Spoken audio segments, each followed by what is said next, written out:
Magandang tanghali Luzon, Visayas at Mindanao. Narito na ang nagkakaisa at pinakamalawak na pagbabalita. Sa pangunguna ng Presidential Communications Office na kinabibilangan ng Philippine Information Agency, Philippine News Agency, Presidential Broadcast Service, IBC at PTV, mula sa IBC 13, ako po si Princess Jordan. Ihahatid namin ang mga komprehensibo at mahalagang balita mula sa iba't ibang bahagi ng bansa.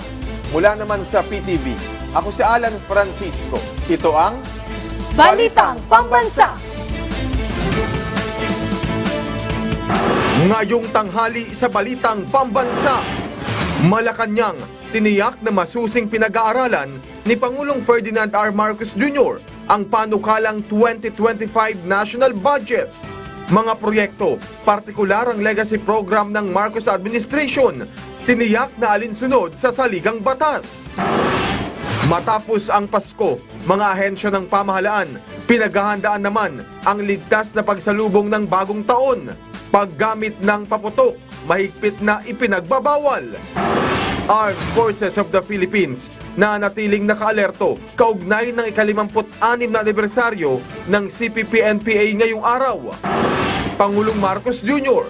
hinikayat ang mga Pilipino na tangkilikin at suportahan ang mga pelikulang kalahok sa Metro Manila Film Festival.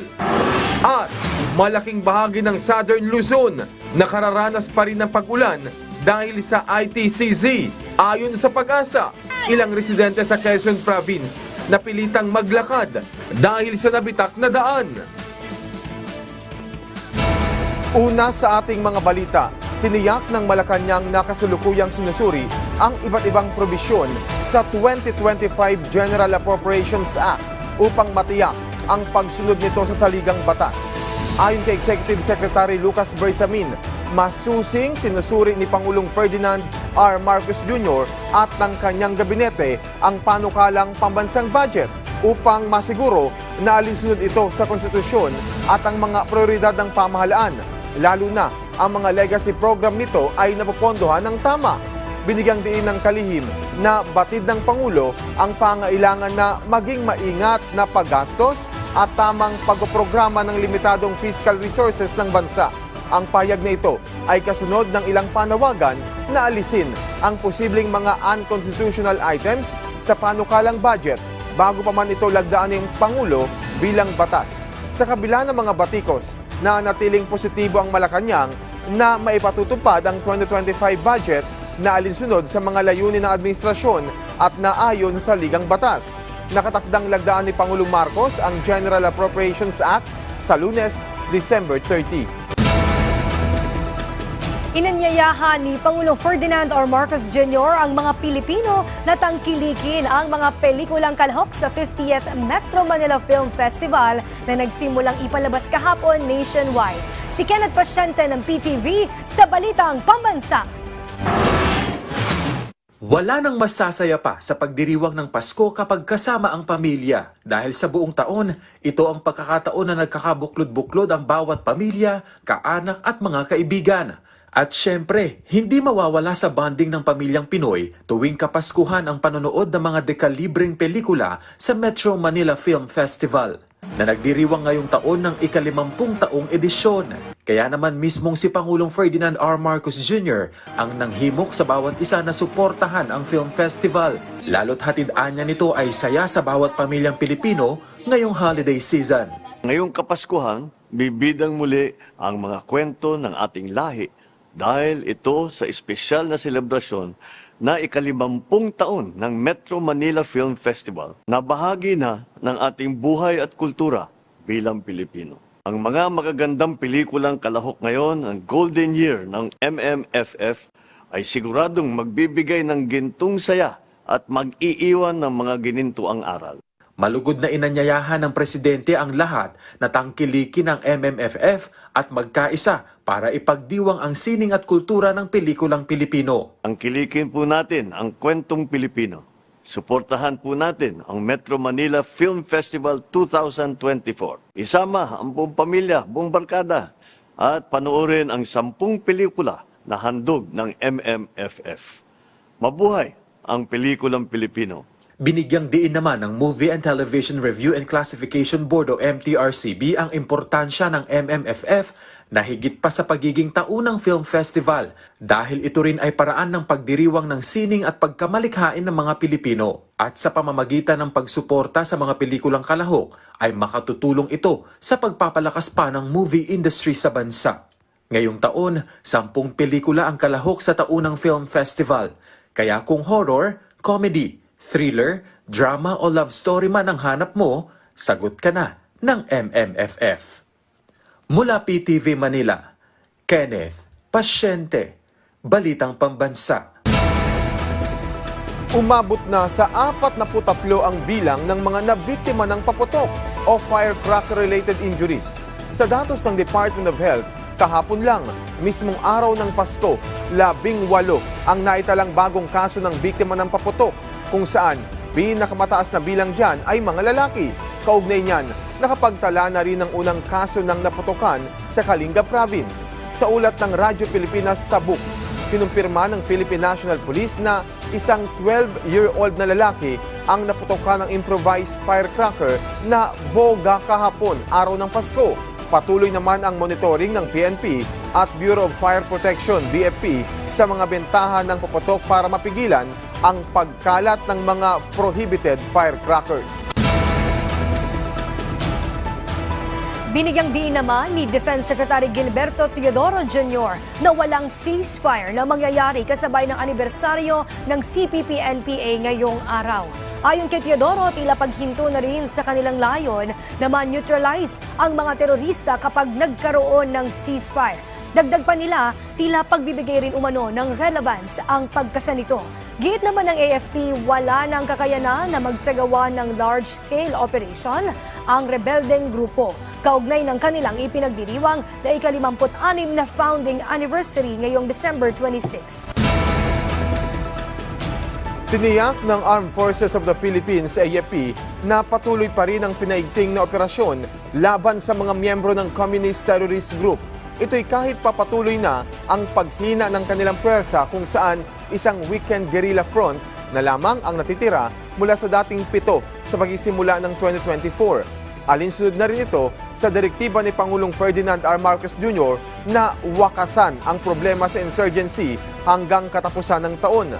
Nanatili namang nakataas ang alerto ng AFP kaugnay ng ika-56 na anibersaryo ng CPP-NPA ngayong araw. So we have more and more provinces who've been declaring na sila po ay insurgency-free. But of course, the Armed Forces of the Philippines, we will not let our guards down. So nandyan pa rin po tayo, hindi natin yan iiwanan para po ma-attain natin itong tinatawag nating just and lasting peace. And matransition na rin po natin ito to law enforcement.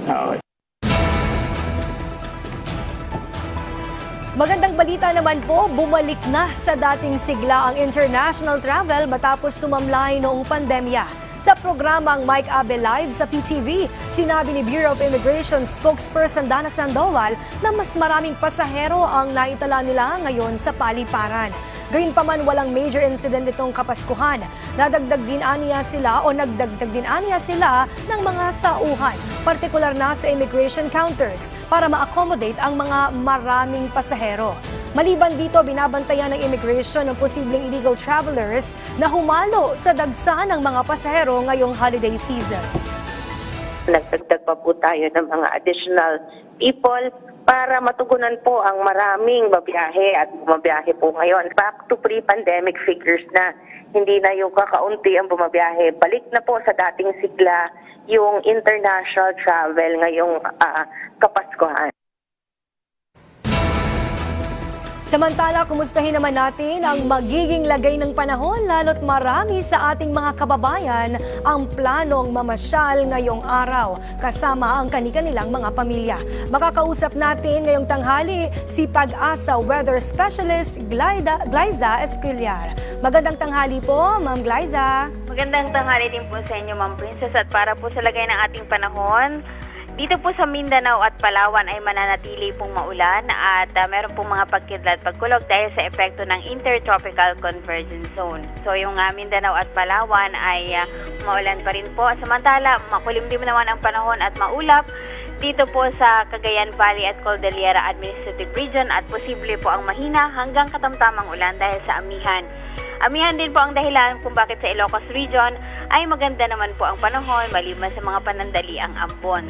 Sa Metro Manila at nalalabing bahagi ng ating bansa, maaliwalas ang kalangitan at posible lamang po ang mga pulupulong pag-ulan. Sa araw po ng Biyernes at Sabado ay muling iiral po ang shear line at ito po ay magpapaulan sa malaking bahagi po ng Cagayan Valley. Samantala patuloy naman pong iiral hanggang sa araw po ng Linggo itong ITCC sa Mindanao at ilang bahagi po ng Kabisayaan. Samantala ang shear line po ay babalik naman po sa Linggo dito po sa may Quezon Province at Bicol Region. Sa Metro Manila po ay inaasahang magiging maaliwalas ang panahon sa susunod na 3 araw. Yan po ang latest mula dito sa Weather Forecasting Center ng Pag-asa. Ito si Glyza Esculiar, nag-uulat. Ma'am Glyza, hanggang kailan po ba posibleng magtagal ang mga pag-ulan at ano-ano po ang mga lugar na posibleng bahain? Sa ngayon po, ang sa susunod na 3 araw, ang minomonitor po natin ay ang Cagayan Valley area kung saan po iiral muli sa araw ng Biyernes at Sabado ang shear line. Maging dito po sa malaking bahagi po ng Mindanao dahil apektado po ng Intertropical Convergence Zone. Sa pagsalubong naman po, Ma'am Glyza, doon sa bagong taon, kamusta po ang magiging lagay ng ating panahon para ma-update ang ating mga kababayan sa mga pag-ulan sa ilang lugar? Dito po sa ating bansa sa New Year po, although maglalabas po tayo ng outlook for the New Year 2025, ay inaasahan po natin na makulimlim pa rin po ang panahon o maulan pa rin po o malaki ang posibilidad na maulan pa rin dito po sa silangang bahagi ng bansa, specifically yung Cagayan Valley, Quezon Province, Bicol Region at Eastern Visayas. Maging dito po sa Caraga at Davao. Ngunit ang mga pag-ulan po ay sa ngayon, ang pinapakita po ng ating mga tools ay nasa mahina hanggang katamtamang mga pag-ulan, maliban na lamang po kung meron pong mga pagkidlat pagkulong. Ayun, maraming salamat po, Pag-asa Weather Specialist Glyza Esculiar. Nalubog sa tubig baha ang 44 na barangay mula sa 9 na munisipyo sa Camarines Sur dahil sa mga pag-ulan na dulot ng shear line kahapon. Si Nino Luces ng PTV Legazpi sa Balitang Pambansa. Maganda na ang lagay ng panahon dito sa lalawigan ng Albay at sa iba pang lugar sa Kabikulan ngayong araw. Pero kahapon at noong bisperas ng Pasko, matinding pag-ulan ang naranasan na nagdala ng pagbaha at landslide sa iba't ibang bahagi ng reyon dahil sa shear line. Sa report ng OCD Bicol, nasa 75 pamilya o katumbas ng 439 individual ang inilikan sa lalawigan ng Camarines Sur dahil sa landslides at pagbabaha. Sa ngayon, nasa 44 na mga barangay sa 9 na mga munisipyo ang lubog pa rin sa baha. 2 kaso rin ng landslides ang naitala ng OCD Bicol sa lalawigan ng Camarines Sur, isa sa bayan ng Tinampak at isa naman sa bayan ng Balatan. May mga kalsada ring hindi maadaanan dahil sa pagbaha sa lalawigan ng Camarines Sur. Samantala, balik one-lane traffic uli ang sitwasyon ng trapiko sa 3 sections ng kalsada sa Andaya Highway na sakop ng bayan ng Lupi sa Camarines Sur matapos masira dahil sa tuloy-tuloy na malakas na pagulan na naranasan kahapon. Ayon sa DPWH Bicol, patuloy ang pag-aayos ng mga kansirang sections ng kalsada sa Barangay Kabutagan at Barangay Bulawan sa bayan ng Lupi at Barangay Poblasyon Iraya sa bayan ng Ragay. Ang mga naturang nasirang kalsada ay pangunahing daanan ng mga sasakyan na kumukonekta sa Metro Manila papuntang Bicol Region, Visayas at Mindanao. Ayon naman kay PNP Bicol Director Police Brigadier General Andre P. Dizon, nakikipagtulungan na sila sa DPWH Bicol upang maging maayos ang daloy ng trapiko, lalo't pang dagsa ang mga bakasyonista ngayong papalapit ang bagong taon. Aniya, nasa 200 na personahe ng PNP ang nakalatag upang masiguro ang maayos na trapiko sa lugar. Sa report ng PNP Bicol, isa ang namatay sa bayan ng Daet matapos malunod sa dagat habang nagdiriwang ng Kapaskuhan. Mula sa PTV Legazpi, Nino Luces, Balitang Pambansa. Maraming salamat, Nino Luces. Samantala, hindi pa rin maaring daanan ng anumang uri ng sasakyan ang Lukban-Sampaloc Road sa Quezon Province dahil sa bitak na dulot ng pag-uulan. Patuloy naman na nakaalerto ang provincial government at DPWH para gabayan ng mga motorista. Si Carmi Ailes ng Radyo Pilipinas Lucena para sa Balitang Pambansa. Nakikiusap ang MDRRMO ng Sampaloc, Quezon sa mga motorista na huwag nang magpilit dumaan at makalampas sa nabitak na kalsada sa Barangay Bayongon, Sampaloc, Tulukban Road. Sa panayam ng Radyo Pilipinas Lucena kay MDRRM Officer Roselier Alzola, sinabi niya passable naman sa tao ang naturang kalsada, ngunit hindi sa anumang uri ng sasakyan kahit nasa motor. Pinapayuhan ng mga sasakyang papasok sa bayan ng Sampaloc na gamitin ang access road sa Tayabas at Mauban. Para naman sa commuters, sumasakay ng jeep na biyaheng Lukban to Bayongon ang mga pasahero, lalakarin ang bahaging nabitak at saka muling sasakay ng jeep na biyaheng Bayongon papuntang Kabayanan. Dahil dead end ang Sampaloc, hindi naman nagdulot ng mabigat na trapiko ang pagsasara ng kalsada sa Bayongon. Base naman sa abiso ng DPWH, hihintayin munang gumanda ang lagay ng panahon bago simulan ang pag-aayos ng kalsada. Wala namang naitalang aksidente sa pagbitak ng lupa at bahagyang landslide na naganap sa Kalabit Barangay na Bataan. Nakikitang sanhi nito ang halos isang buwan na pag-ulan sa bahagi ng Sampaloc. Mula sa Radyo Pilipinas Lucena, Carmi Isles para sa Balitang Pambansa. Maraming salamat, Carmi Isles.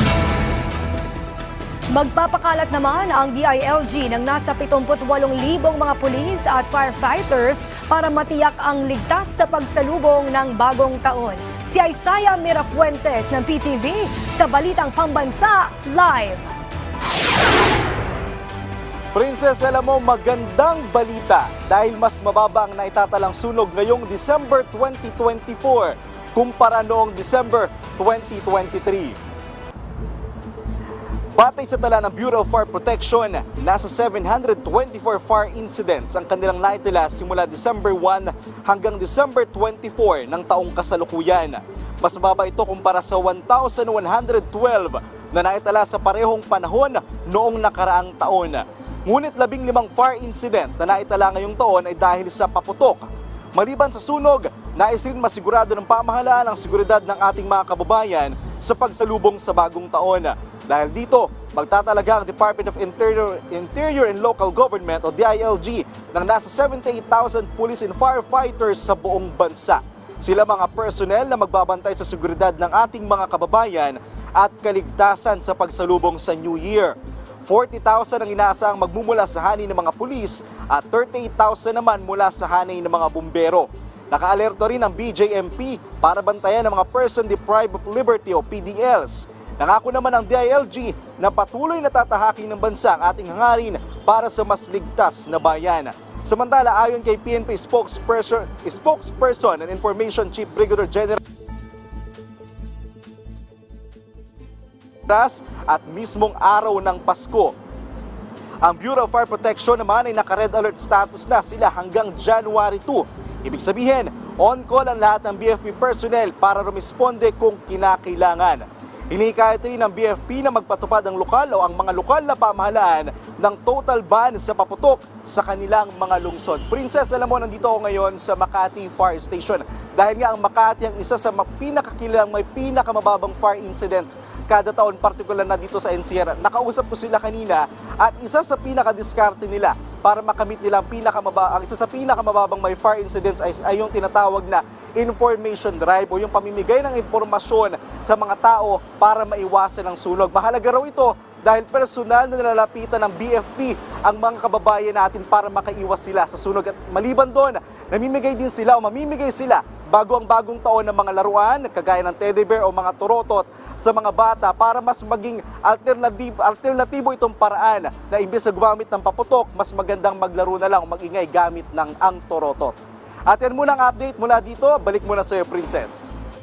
Maraming salamat, Isaiah Mirafuentes. Matapos ang Pasko, pinaghahandaan naman ngayon ng MMDA at iba pang transport terminal ang inaasahang New Year Exodus. Si Bernard Ferrer ng PTV sa Balitang Pambansa Live. Bernard. Alan, puspusan ang ginagawang paghahanda ng iba't ibang ahensya para sa inaasahang dagsa ng mga biyahero para ipagdiwang ang bagong taon. Pinaghahandaan na ng Parañaque Integrated Terminal Exchange o PITX ang mga biyahero ngayong bagong taon. Sa taya ng PITX, tinatayang aabot sa 1.8 milyong pasahero ang kanilang inaasahang uuwi sa mga lalawigan para doon ipagdiwang ang pagpapalit ng taon. Mas mataas ito kung ikukumpara sa 1.2 milyong pasahero na umuwi nitong December 20 hanggang 25 para sa Kapaskuhan. Kabilang sa mga lugar na binabantayan nila ay ang mga pauwi sa Bicol, Mindoro at Baguio. Usual naman po na fully book dyan na nag-advance booking is for Bicol region. However, marami pa rin naman po tayong available trips. Nag-deploy din ang Metropolitan Manila Development Authority MMDA ng mga tauhan na magmamando sa trapiko. Gayon din ang pagsasagawa ng clearing operations upang mabilis ang pagdaan ng mga biyahero. Partikular na binabantayan ng MMDA ang mga lugar sa paligid ng mga bus terminals sa PITX Parañaque at Cubao, Quezon City. We're looking at around this Friday, no? Kasi yung holidays natin, yung expected volume or traffic natin will be this coming weekend na. Maging ang North Luzon Expressway o NLEX ay pinaghahandaan na rin ang inaasang pagdagsa ng mga motorista simula bukas hanggang Sabado kasabay ng long weekend. Inaasahan po natin na pagdagsa is aakyat po ng around 10% po yung volume natin for the day, daily average volume po. Alan, pinapaalalahanan ang mga pasahero o mga biyahero na maagang pumunta sa mga terminal. Maigi din kung nasa kondisyon ang gagamiting sasakyan, partikular ng mga private motorists upang maiwasan na maabala ang kanilang biyahe. Balik sa iyo, Alan. Maraming salamat, Bernard Ferrer. Unti-unti na pong dumadagsa ang mga taong bumibili ng paputok sa Bukawi, Bulacan. Si JM Pineda ng IBC sa Balitang Pambansa. JM? Pailan-ilan pa lang ang pupunta dito sa bentahan ng paputok sa Bukawi, Bulacan. Pero sa kabila niyan, nananatili pa rin daw na maganda ang kita ng mga tindahan dito. Ayon sa mga tindera, bago pa daw pumasok ng Disyembre ay pumupunta na sa kanilang mga tindahan ang kanilang mga suki. Kaya nagkakaroon na agad sila ng mga benta. May ilang mga pamilya kasi galing pa daw sa ibang probinsya at dumadami pa para makabili lang ng paputok. Nanatili naman daw na mura sa ngayon ang bentahan ng mga paputok dito. Ang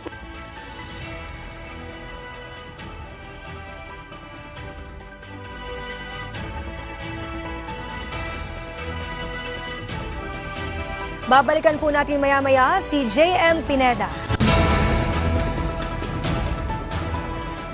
Muling nagpaalala ang Bureau of Fire Protection, BFP, sa ipapataw na multa sa mga taong nahuling gumagamit at nagbibenta ng mga paputok.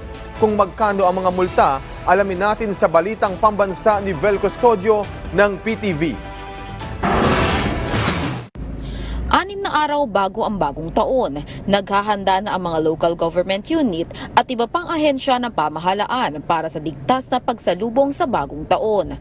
Ayon sa Bureau of Fire Protection, target na mapanatiling mababa ang bilang ng mga insidente ng sunog, sanhi ng mga paputok habang papalapit ang pagsalubong sa bagong taon. Sa ilalim ng Executive Order No. 28 at Republic Act No. 7183, mahigpit na ipinagbabawal ang paggamit at pagbebenta ng mga paputok, kagaya ng Watusi, Piccolo, Bawang, 5-star, atomic bomb at iba pang mga uri ng pyrotechnic devices. Kaya naman puspusan at mas pinaigting pa ng BFP ang fire safety education at fire prevention campaign. Araw-araw na umiikot ang fire truck sa matataong lugar para sa visibility at public address system para paalalahanan ang mga tao. Isa ang Quezon Memorial Circle sa mga pangunahing lugar sa Metro Manila kung saan pwedeng manood at magdaos ng fireworks display. Base sa QC Ordinance, ang mga mahuhuling lalabag ay maaaring patawan ng 1,000 hanggang 5,000 piso at makulong ng 3 hanggang 1 taon, depende sa grievances. May mga fire displays din sa New Year countdown sa Ayala Avenue sa Makati at ilan pang mga pangunahing lugar sa mga LGU.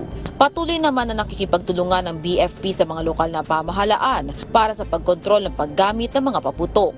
Ipinagbabawal ang paggamit ng mga paputok sa residential areas. Ayon sa Bureau of Fire Protection, mas mainam na umattend na lang sa mga music festival sa mga lokalidad.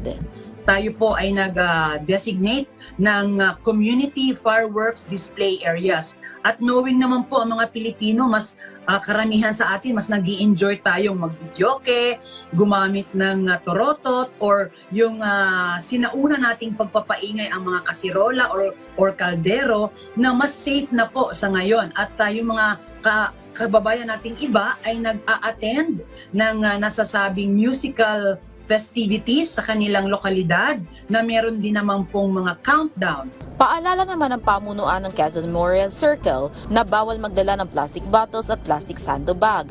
Sa halip ay magdala na lang yung reusable bag, reusable water container at reusable cutlery. Ito ay para mapanatili ang kalinisan bilang bahagi na rin ng advokasiyang pangkalikasan. Mula sa People's Television Network, Vel Custodio, Balitang Pambansa. Sa puntong ito, atin namang alamin ang update sa mga tindahan ng mga pampaswerte sa Binondo, Maynila na patok ngayong magbabagong taon. Si Quenzel Bocobo ng IBC 13 sa Balitang Pambansa. Quenzel. Alan, maluwag pa nga at wala pang gaanong tao na dumarayo dito sa may Binondo para mamili ng mga Lucky Charms o pampaswerte na perfect para sa bagong taon. Dumaan nga kami rito sa Sunrise Lucky Charms and Good Items dahil ito ang itinuturong sikat na bilihan ng pampaswerte ng mga residente sa Binondo. Ayon sa bantay ng tindahan, medyo mahina ang benta ng kanilang mga items kung ikukumpara noong mga nakaraang taon. Malaking factor dito ay ang pagkalat ng mga fake gurus o fake Lucky Charms online. Ganun pa man, karamihan sa mga suki dito, galing pa sa Bulacan at Rizal, para lamang muling ma-energize ang mga nabiling lucky bracelet. Patok ngayon ng power bracelet ng Sunrise. Nasa 500 pesos ang pinakamurang halaga nito. 5,800 naman yung mas mabentang power bracelet, habang nasa 9,000 naman ang pinakamahal dahil gawa ito sa jade at rare stones. Patok din ang prosperity basket na siyang ilalagay sa lamesa para maging masagana ang buong 2025. 1,699 naman ang presyo nito. Bukod dito, maganda rin ang Harmony Apple na may presyong 5,680 pesos. Siyempre, ang sikat na piyaw bracelet para sa mga gustong maka-attract ng good money ay mabibili rin dito sa halagang 2,800 pesos.